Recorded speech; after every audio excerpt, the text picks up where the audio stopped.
Halo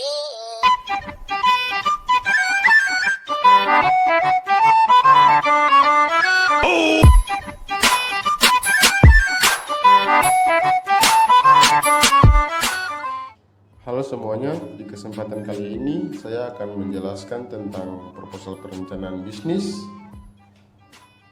Proposal perencanaan bisnis yang saya buat ini untuk memenuhi tugas ujian akhir semester pada mata kuliah Technopreneurship pada semester 5 dari dosen Ibu Mirsa Deborah Pelupesi. Dan perkenalkan, nama saya Samuel Magruspati dari Prodi Sistem Informasi, dan judul proposal yang saya buat yaitu Usaha Pisang Kaget.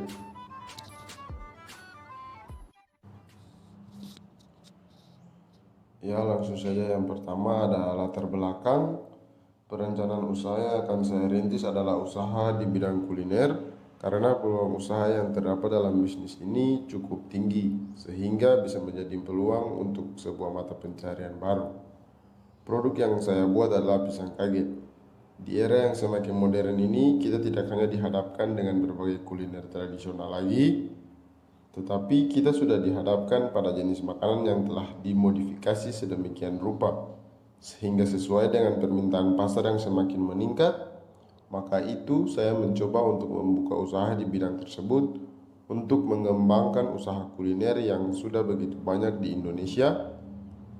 Hal ini memicu saya untuk membuka usaha di bidang kuliner tersebut dengan tujuan untuk memuaskan para pelanggan yang memiliki selera baru dalam bidang kuliner.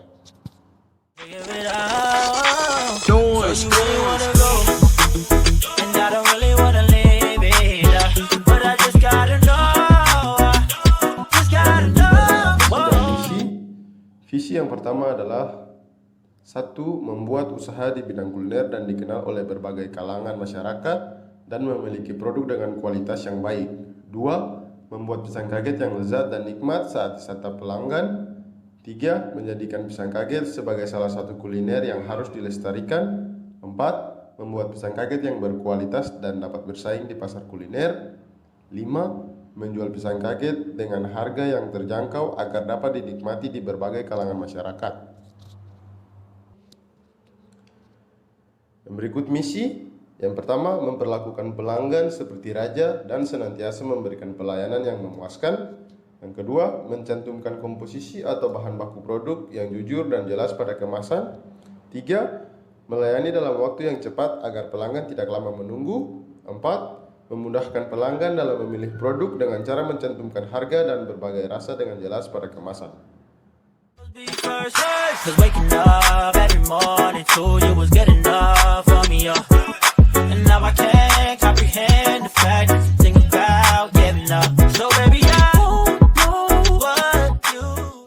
Selanjutnya ada tujuan usaha. Tujuan dari usaha ini yaitu: yang pertama, menambah pengetahuan dalam bidang penjualan dan meningkatkan kreativitas dalam berjualan. Kedua, memperkenalkan produk ke publik sehingga produk ini bisa bersaing dengan produk-produk kuliner yang lain dan mencapai semua kalangan masyarakat sehingga masyarakat bisa mencicipi produk kuliner ini. Yang ketiga, meningkatkan jiwa berwirausaha dalam bidang kuliner. Keempat, memperoleh keuntungan dalam membuka usaha di bidang kuliner. Just admiring the beauty of your body and your mind. Yang berikut ada analisis kelayakan usaha. Yang pertama ada biaya investasi. Untuk biaya investasi ini meliputi yang pertama kompor gas Rp250.000, tabung gas Rp150.000, piring Rp20.000, spatula Rp30.000, pisau Rp50.000, wajan Rp62.000, panci Rp70.000, gerobak atau bot Rp2.000.000, wadah Rp39.000, pengangkat makanan Rp40.000, loyang Rp48.000, serbet Rp39.000, kursi dan meja Rp200.000. Jadi total biaya investasi itu sebesar Rp2.998.000. Yang berikut ada biaya operasional. Untuk biaya operasional usaha pisang kaget ini mencakup yang pertama, bahan baku yang meliputi tepung terigu, minyak goreng, tepung panir, garam, susu bubuk, gula pasir, keju cheddar, dan pisang kepok. harganya Rp400.000. Yang kedua, biaya air dan listrik bulanan Rp300.000, sewa lokasi usaha Rp250.000. Dan total biaya operasional bulanan sebesar Rp950.000.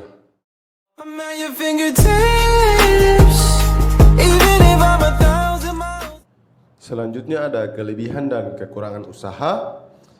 Kelebihan, Anda bisa menentukan sendiri keuntungan usaha pisang kaget.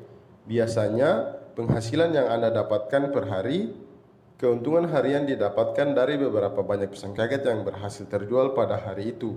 Misalnya dari suatu buah pisang kaget, Anda mendapatkan keuntungan bersih sekitar Rp500, sehingga dalam satu hari apabila Anda mampu menjual 100 pisang kaget, maka omset harian sebesar Rp50.000. Semakin banyak produksi pisang kaget dan semakin banyak yang terjual, maka keuntungan harian pun ikut bertambah besar. Sedangkan kekurangan dari usaha pisang kaget ini yaitu bisa saja ditiru oleh orang lain. Dan yang berikut, pisang kaget ini tidak bisa bertahan lama karena tidak menggunakan bahan pengawet. Don't ever forget, I'm at your fingertips. Don't ever forget. Yang berikut ada marketing mix atau bauran pemasaran. Yang pertama ada produk. Pisang kaget yang akan dibuat dengan berbagai rasa agar membuat pelanggan atau konsumen bisa memilih rasa yang berbeda-beda dan tidak bosan untuk mencicipi produk tersebut. Yang berikut ada bahan-bahan. Yang pertama, 6 sendok makan tepung terigu, 1 sendok teh margarin, 1 sendok makan gula pasir, secukupnya air, tepung panir, minyak goreng, dan pisang. Yang selanjutnya ada harga. Harga yang akan ditawarkan berkisar antara Rp8.000 sampai Rp15.000. Berikut ini ada daftar harganya. Ada 2 jenis pisang kaget yaitu reguler dan kaget.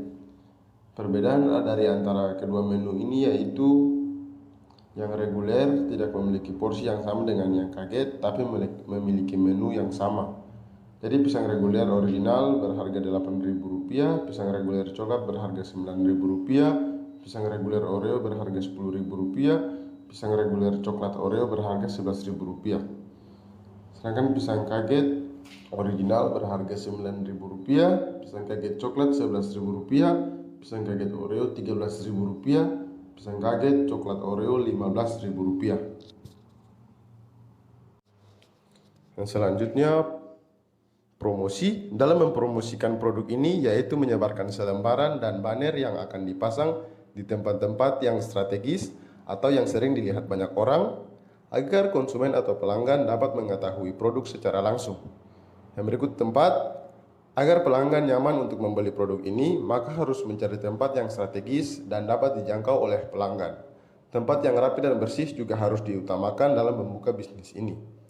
Dan yang terakhir ada target pasar. Target pasar produk ini sudah pasti dari berbagai kalangan masyarakat, seperti anak-anak, remaja, dewasa, dan juga orang tua. Dan target pasar ini juga untuk semua kalangan ekonomi, mulai dari kalangan bawah, menengah, hingga ke atas.